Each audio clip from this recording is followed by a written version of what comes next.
Merci beaucoup, Paola, et merci à tous. Effectivement, c'est le comble de parler de la COVID-19 en sachant que je dois filer faire un test PCR après.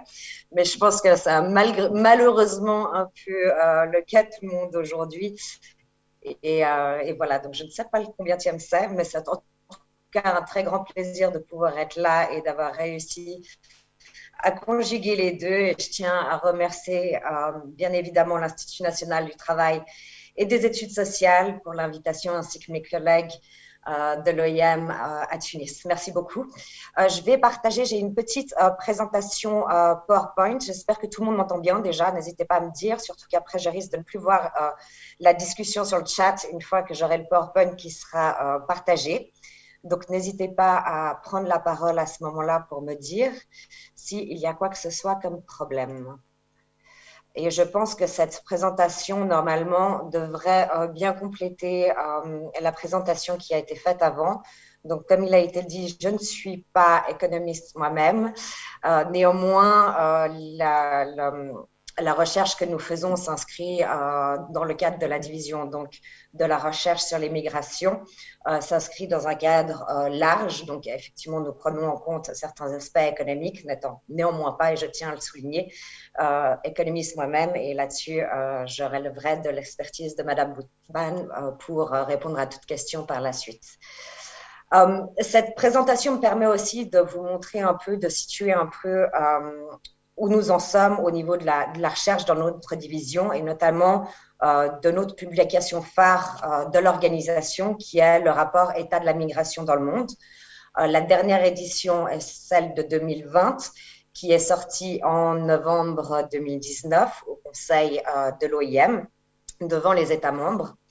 Et vous avez ici en fait l'avant-propos au rapport qui a été donc écrit par notre directeur général, Antonio Vitorino, et qui disait « Plus que jamais, il est important que l'OIM brosse un tableau objectif et équilibré de la migration dans le monde, car non seulement la question est au cœur des préoccupations politiques et fréquemment un sujet de vive controverse, mais les capacités de diffusion en un temps record de fausses informations pour influencer le public se sont accrues. » Et je crois ici, c'est encore plus d'actualité. Cet avant-propos, en fait, aurait pu être l'avant-propos de la prochaine édition du rapport, qui sera l'état de la migration dans le monde 2022, puisqu'effectivement, la pandémie et le contexte de diffusion de fausses informations dans le cadre de la pandémie a beaucoup affecté notamment la migration et les migrants. Donc, ça nous permet ici, je vais utiliser un peu le rapport état de la migration dans le monde 2020 comme un peu un cadre de lecture pour vous proposer en fait un état des lieux de ce qu'était la migration avant la pandémie et de discuter en fait son impact par la suite. Avant de rentrer dans le vif du sujet, je tiens à souligner ici qu'on a la chance d'avoir comme partenaires des experts externes de renom pour ce rapport. Donc, vous avez ici les personnes qui étaient associées à la dernière édition, à l'édition courante, celle de 2020, en tant que relecteur universitaire ou en tant que co-auteur de chapitres directement. Nous mettons aussi l'accent sur l'accessibilité. Donc, nous avons bien entendu le rapport qui est traduit en français ainsi qu'en espagnol, donc qui avec l'anglais sont les trois langues officielles de l'Organisation internationale pour l'immigration. Mais nous avons été au-delà pour l'édition 2020 et nous irons encore au-delà pour la suite, c'est-à-dire que nous assurons maintenant d'avoir toutes les langues officielles des Nations Unies et nous essayons aussi de traduire certains chapitres clés qui font partie de la première partie que vous verrez après en d'autres langues et notamment d'essayer de toucher de plus en plus de langues de pays en voie de développement. Donc, c'est notamment pour ça que nous avons le Swahili, ce qui est une première pour le rapport, qui est publié depuis la première édition, date de 2000. Vous avez ici la structure du rapport qui est fait suite à un chapitre introductif et qui donne une vue d'ensemble. Le premier chapitre, le rapport est structuré en deux parties. La première partie est une partie ce qu'on appelle nous institutionnel, puisque c'est une partie en fait qui ne change jamais de rapport à rapport de chaque édition, mais qui est mise à jour au niveau des données. Donc, c'est vraiment de regarder quelles sont les données, les statistiques en matière de migration et migrants dans le monde et au niveau régional, surtout sur les chapitres 2 et 3. Et la deuxième partie, après, recherche en fait à analyser des questions bien précises sur la migration et des questions qui sont complexes. Et quand je dis ici que ce rapport, bien qu'il ait été publié, alors si je ne me trompe pas, je crois que les premiers cas étaient fin 2019 pour la COVID-19, mais malgré tout, la pandémie a été déclarée en mars 2020. Nous voyons que ce rapport a été publié avant, mais malgré tout, en fait, il aborde des sujets qui sont complètement d'actualité. Je vous invite aussi à le consulter pour cela. Vous pouvez voir notamment le chapitre 5 qui donne une réflexion sur les contributions des migrants à une époque de difficultés croissantes et de désinformation rampante. Le chapitre 6 sur l'inclusion des migrants et la cohésion sociale. Mais nous avons aussi un chapitre sur la migration et la santé, par exemple, le chapitre 7, un autre chapitre sur les enfants et la migration dangereuse. Ensuite, nous avons un chapitre sur la mobilité humaine et adaptation aux modifications de l'environnement.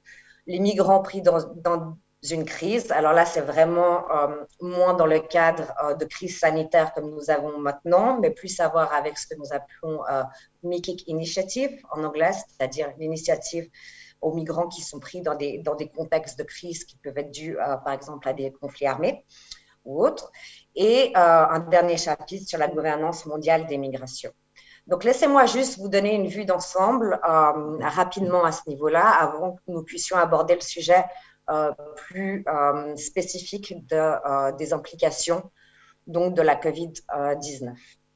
Nous voyons ici, donc c'est un tableau qui a été pris du premier chapitre du rapport de 2020. Ce qui est assez intéressant ici, c'est que nous voyons la comparaison entre le premier rapport qui a été publié en l'an 2000 et le rapport publié en 2020, celui de 2020. On voit effectivement, et je me réfère là aussi à la présentation précédente, on voit effectivement qu'on a une augmentation de la migration, une augmentation des migrants internationaux. Donc, on se réfère plus simplement ici, nous, normalement, aux statistiques en matière de migrants internationaux. Ce sont des statistiques de stock qui vont capturer à un moment précis le nombre de migrants internationaux dans un pays donné. Et ces données sont celles du département, alors j'ai le nom des Nations Unies sur les statistiques et affaires sociales, si je ne me trompe pas, ou affaires sociales et statistiques, et qui donc donne cette idée. En 2000, nous avions 150 millions de migrants internationaux dans le monde, et en 2019, du coup, puisque le rapport a été publié fin 2019, et c'était les statistiques de 2019, nous avions 272 millions. Ce qui fait qu'on voit au niveau de la proportion, ce qui est aussi intéressant de regarder en termes de proportion, les migrants internationaux en 2000 représentaient 2,8% de la population mondiale, alors qu'en 2019, ils représentaient 3,5%. Je ne vais pas après m'attarder, mais vous voyez effectivement dans le reste du tableau que nous avons une augmentation similaire en termes de nombre de réfugiés, en termes aussi de nombre de personnes déplacées à l'intérieur de leur propre pays. Et ce qui est assez intéressant aussi ici, dont j'aurai le plaisir de vous parler un peu plus après, ce sont les rapatriements de fonds internationaux à l'échelle mondiale qui étaient évalués à 126 milliards de dollars américains en 2000 et à 689 milliards de dollars américains en 2019. Le chapitre 2, là je vous montre juste aussi pour continuer à dresser ce tableau un peu ensemble. Donc j'ai ici pris deux graphiques que nous avons dans le rapport qui ont trait à la migration de travail au vu du sujet de la conférence et du panel d'aujourd'hui. Et vous voyez sur la figure de droite, la figure 6, ce sont les travailleurs migrants par niveau de revenu de pays de destination, donc une comparaison de 2013 et 2017. Et effectivement, on a toujours cette tendance où les migrants internationaux sont dans des pays de destination à revenus élevés ou alors à revenus intermédiaires de la tranche supérieure. Et nous voyons dans l'autre graphique la répartition géographique des travailleurs migrants par sexe en 2017. Donc ici, ce sont des statistiques du Bureau international du travail. Ce sont les dernières statistiques que nous avons, les plus récentes. Il n'y a pas de plus récentes pour l'instant. Et nous voyons donc au niveau de l'Afrique du Nord, par exemple, que la répartition est bien moindre que dans d'autres régions comme l'Amérique du Nord ou je suis désolée, ou l'Europe du Nord, du Sud et de l'Ouest. Donc, nous avions en 2017 un total de 164 millions de travailleurs migrants dans le monde. Pour reprendre des graphiques, donc j'ai essayé à chaque fois de prendre les 3 premiers chapitres du rapport et de vous montrer des graphiques. C'est ici une comparaison assez intéressante entre l'Afrique d'un côté, donc vous avez sur le côté gauche, j'espère qu'on a le même côté, que ce n'est pas tourné en miroir, le côté gauche du slide, et sur la partie droite, vous avez l'Europe. Donc ce sont les migrants à destination d'Afrique, à l'intérieur de l'Afrique ou en provenance de l'Afrique entre 1990 et 2019, et la même chose pour l'Europe. Ce qui est assez intéressant de comparer ici, c'est justement de voir combien la migration est intracontinentale ou intrarégionale, aussi bien pour l'Afrique que pour l'Europe, et cela a augmenté depuis 1990 jusqu'à 2019, tandis qu'on voit qu'il y a une différence notable entre les migrants à destination d'Afrique, qui sont quand même ici beaucoup moindres. Donc là, nous parlons de migrants qui sont en dehors, qui sont d'origine hors Afrique, qui pourraient venir de d'autres continents ou d'autres régions. Tandis que l'Europe, nous avons effectivement une augmentation notable. Et à côté de ça, on a une augmentation des migrants en provenance de l'Afrique depuis 1990, alors que nous avons une phase beaucoup plus stable, en fait, si on peut dire ainsi, pour les migrants en provenance de l'Europe, qui, eux, partent beaucoup en Asie ou en Amérique du Nord, par exemple. Toute la question, ok, tout ce que je vous ai présenté ici donc, vient du rapport qui a été publié en novembre 2019, notre rapport État de la migration 2020. Donc, toute la question est de savoir quelles ont été les implications principales. Et ici, évidemment, nous n'aurons pas le temps de nous attarder sur tout, mais je vous invite à regarder et à consulter les instantanés analytiques que nous avons produits au sein de ma division.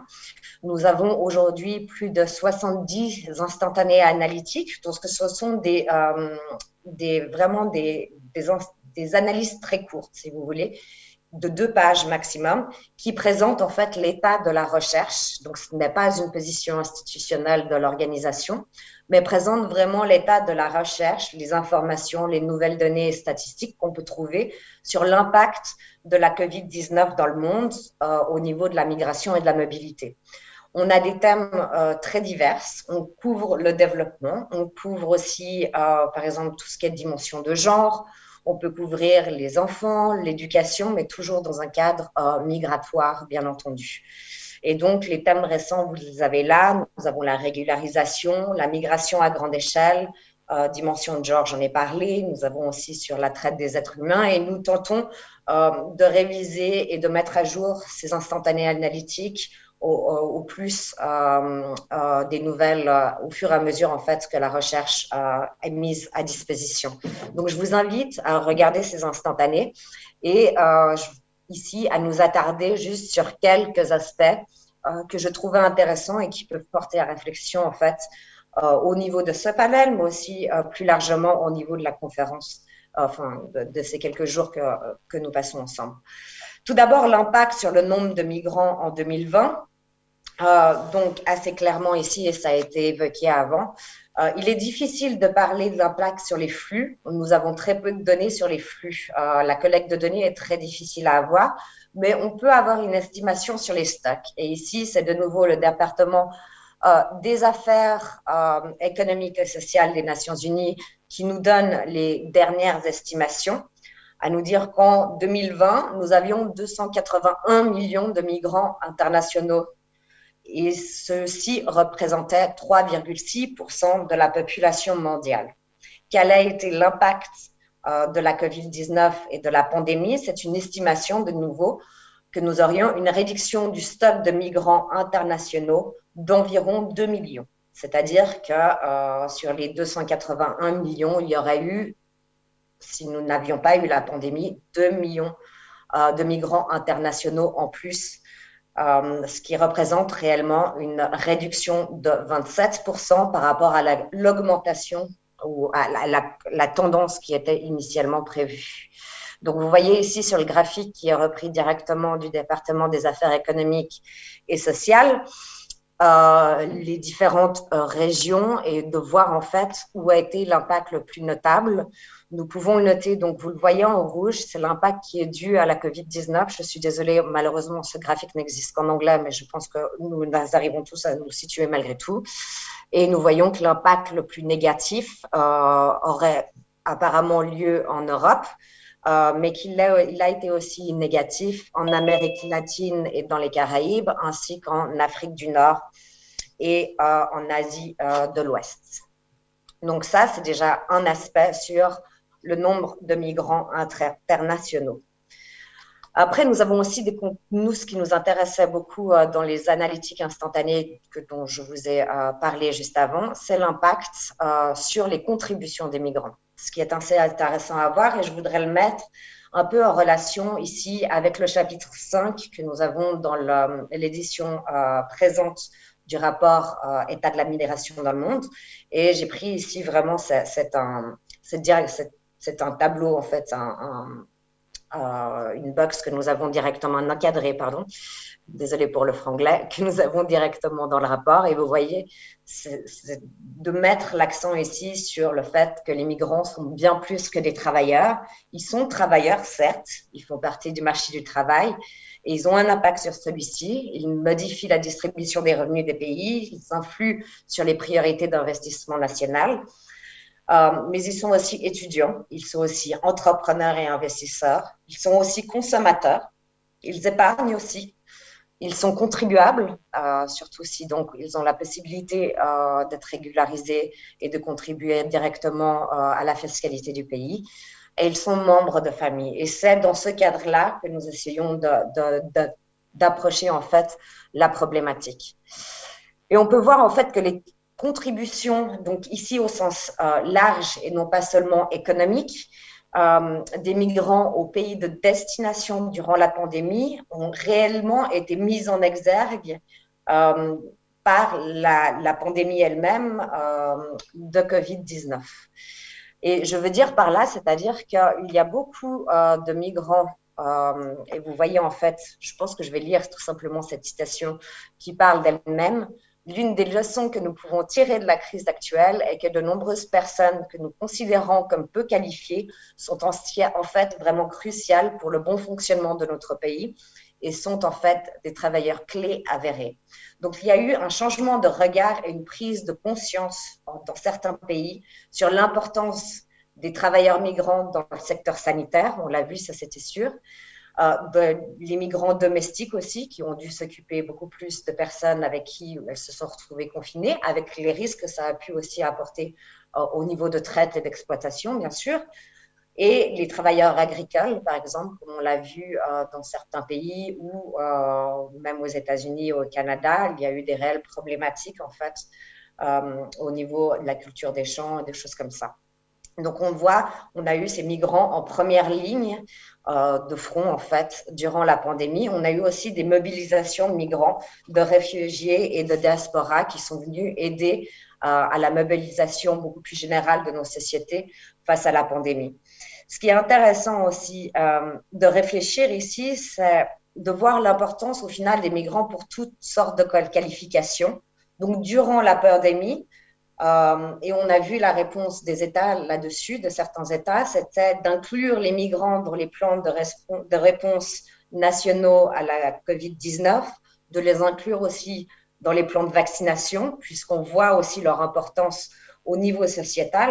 Et maintenant, la question aussi, ça va être aussi de passer au-delà de ça. Après la pandémie, quel va être comment continuer à reconnaître les migrants et leur importance, leur contribution à nos sociétés en tant que travailleurs essentiels, mais pas seulement, ils sont aussi vecteurs de développement.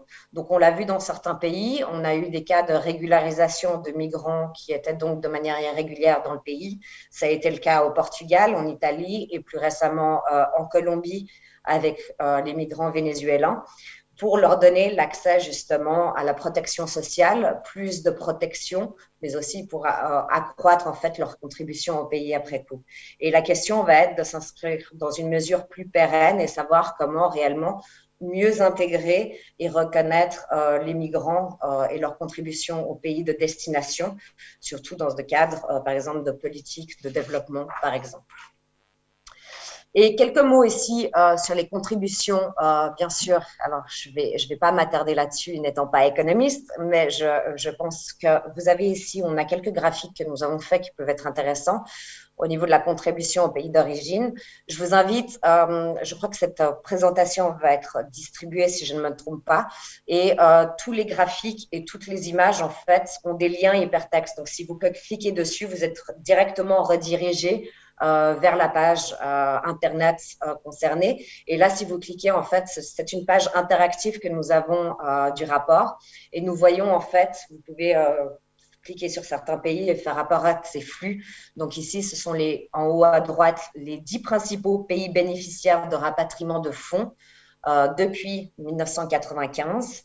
Et en bas à gauche, ce sont les 10 principaux pays d'origine de rapatriement de fonds depuis 1995. Et on voit de cette période 1995 à 2019, on a une augmentation des rapatriements de fonds de 126 milliards de dollars américains. Je suis désolée, il manque. Ça devrait être 1995, il y a une petite faute de frappe, à 717 milliards de dollars américains en 2019. Quel a été l'impact sur les rapatriements de fonds internationaux? Sans parler réellement de l'importance de ces rapatriements de fonds internationaux pour le développement économique, mais plus largement, on voit qu'on a eu une baisse qui a été très vite annoncée par la Banque mondiale, qui attendait 20% de baisse sur ces rapatriements de fonds internationaux. Et pour finir, a dû réévaluer celle-là à une baisse de 14%. Et vous voyez ici les 10 premiers pays qui reçoivent ces rapatriements de fonds. Donc ici, c'est en milliards de dollars américains, avec la dernière colonne qui montre le changement. Donc on voit en fait que le changement et la diminution n'a pas été uniforme mondialement, ce qui est assez intéressant, et c'est ici le message que je voulais faire passer, c'est-à-dire qu'on a des pays comme le Mexique, par exemple, l'Égypte, le Pakistan ou Bangladesh, qui n'ont pas eu de diminution, au contraire, qui ont eu une augmentation en fait de flux de rapatriement de fonds internationaux. Donc, c'est intéressant de voir que certains corridors existent et que l'impact n'a pas été aussi négatif que cela. Pourquoi? Parce que premièrement, il faut dire déjà qu'il y a des migrants qui sont restés employés durant la pandémie. Ils n'ont pas tous perdu leur travail. On pense ici notamment à ceux qui travaillent dans des secteurs essentiels, comme les secteurs agricoles, mais aussi dans le domaine sanitaire, par exemple. Mais aussi qu'on a eu un changement par rapport au fait que beaucoup de migrants avant rapatriaient des fonds de manière informelle. Et puis, du coup, il a fallu changer les habitudes suite à la pandémie, puisqu'on ne peut plus se déplacer. On a eu toutes ces restrictions à la mobilité. Et de prendre littéralement une valise de billets, pour vous donner une image très claire, mais de prendre une valise de billets pour l'amener d'un pays A à un pays B ne fonctionne plus. Donc, effectivement, tous ces flux informels ont dû être redirigés vers des flux formels de rapatriement de fonds et notamment des transferts de fonds numériques, ce qui fait aussi, qui explique en fait cette augmentation, puisqu'avant nous ne pouvons pas, c'est très difficile d'évaluer en fait l'ampleur des flux informels de transfert de fonds. Donc voilà, c'était juste pour vous donner une petite idée par rapport à ça. Je vous invite à garder en tête la prochaine édition de notre rapport État de la migration dans le monde 2022, qui va être publié en novembre 2021 au Conseil de l'organisation. Et bien évidemment, les implications de la COVID-19 sont incluses dans tous les chapitres en fait, du rapport qui est en pleine production en ce moment. Nous sommes en pleine écriture. Et nous avons aussi un chapitre thématique qui traitera plus spécifiquement de la question.